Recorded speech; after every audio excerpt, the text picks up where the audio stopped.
Bangunan kos itu berdiri di pinggir jalan utama, tak jauh dari kawasan perkantoran. Cat dindingnya masih bersih, pagar besinya kokoh, dan halaman depannya selalu terang oleh lampu taman. Tak ada aura kumuh atau kesan angker. Justru sebaliknya, kos itu sering disebut sebagai tempat tinggal ideal, aman, tenang, dan strategis. Di lantai 2, kamar nomor 12 berada di sudut bangunan. Jendelanya menghadap halaman, tirainya putih, dan pintunya selalu tertutup rapi. Di sanalah Laras tinggal. Laras dikenal sebagai perempuan yang hidupnya tampak teratur. Ia jarang berbincang panjang dengan penghuni lain, tapi selalu tersenyum sopan. Penampilannya rapi, wajahnya terawat, dan wangi parfumnya sering tertinggal di lorong. Tak ada yang mencurigakan darinya. Bahkan pemilik kos menganggap Laras sebagai penyewa teladan. Tak ada yang tahu bahwa setiap malam tertentu, seorang pria datang dengan langkah tergesa. Pria itu selalu mengenakan jaket gelap dan topi rendah, masuk ke kamar nomor 12 tanpa banyak suara. Mereka berhati-hati, seolah sadar bahwa kebahagiaan yang mereka curi bukan milik mereka. Sementara itu, di tempat lain, Ratmi mulai merasakan perubahan dalam hidupnya. Rumah tangganya yang dulu terasa hangat, kini dipenuhi jarak yang tak terlihat. Suaminya sering pulang larut, tatapannya kosong, dan sentuhannya tak lagi sama. Ratmi tidak langsung curiga, tetapi tubuhnya seolah lebih peka dari pikirannya. Ia sering terbangun tengah malam dengan dada sesak, dibayangi mimpi yang sama. Sebuah pintu kamar bernomor 12 tertutup perlahan, meninggalkan suara tawa perempuan dari baliknya. Awalnya Ratmi mengabaikannya, namun mimpi itu datang berulang, semakin jelas, semakin nyata. Hingga suatu malam, firasat itu mendorongnya melakukan sesuatu yang tak pernah ia rencanakan. Ia mengikuti suaminya. Hujan turun sejak sore, membasahi aspal, dan membuat lampu jalan memantul redup.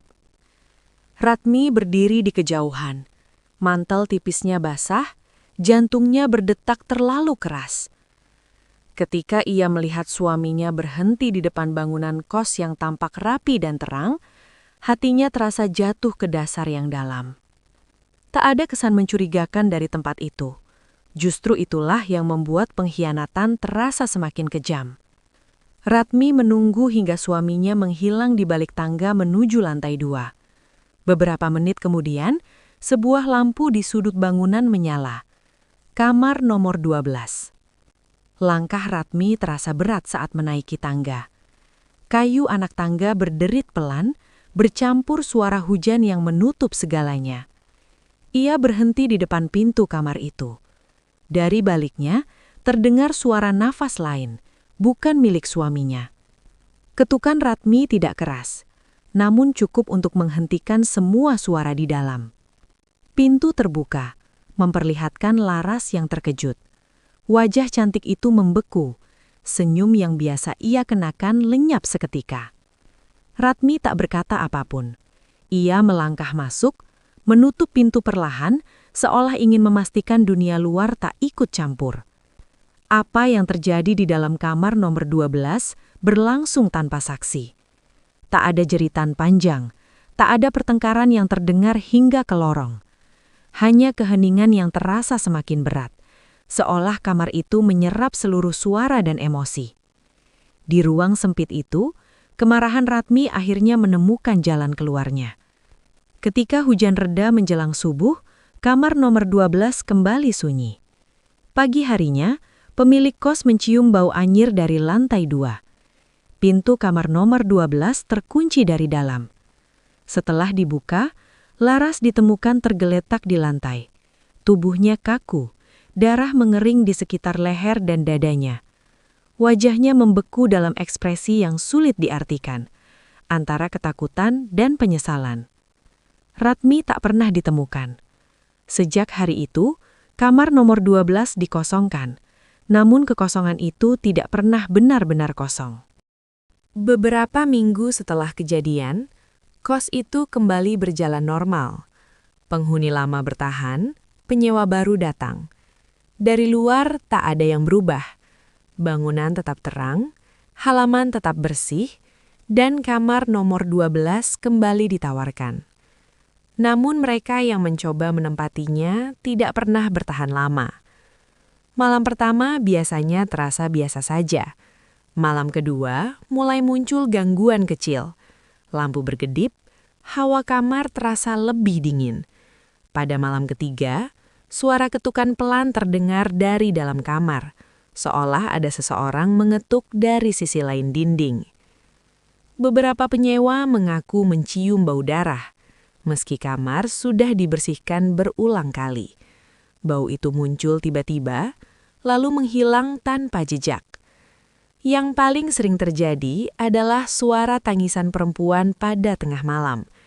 Tangisannya lirih, tertahan seolah berasal dari seseorang yang menyesali sesuatu terlalu lama. Setiap kali suara itu terdengar, arah sumbernya selalu sama. Kamar nomor 12. Ada pula yang melihat bayangan perempuan berdiri di depan jendela kamar itu. Rambutnya panjang, wajahnya pucat, dan lehernya tampak gelap seperti bekas luka. Ia hanya berdiri diam, menatap halaman kos yang sunyi, tanpa ekspresi. Penghuni yang paling nekat pernah mengintip melalui celah pintu. Di dalam, ia melihat Laras duduk di tepi ranjang. Tubuhnya basah oleh darah yang terus menetes, meski lukanya tak lagi mengalir. Matanya kosong, namun bibirnya tersenyum tipis. Senyum yang bukan milik orang hidup.